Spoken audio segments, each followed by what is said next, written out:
Did you guys check out Paulo Costa? He did a workout video. No, he didn't. It would be a workout video. I'm saying that because they were in a workout room. I guess it would not be a workout video. Okay, here's what happened. Paulo Costa. They're in a gym.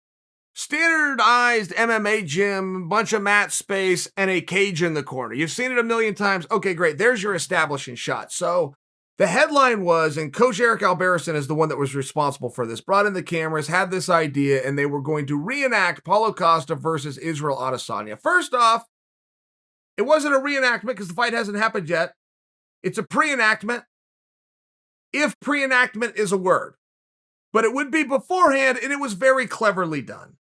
So you've got Paulo Costa, and he's got no shirt on, so he looks like Paulo Costa, right? He looks like the Incredible Hulk, and he goes and grabs a guy who is to play Izzy Adesanya.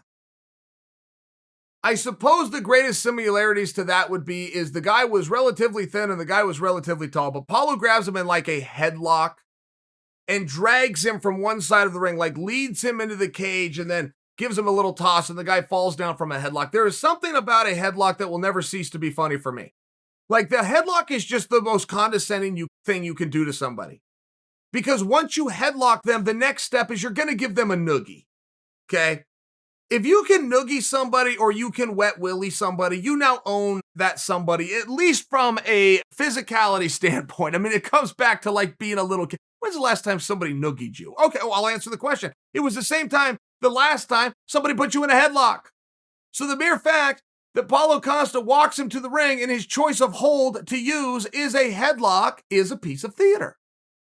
So the whole match gets carried on and so on and so forth. And these guys are having fun. I mean, there's no actual sparring session, right? I mean, this was WWE. Paulo Costa throws a kick that doesn't land.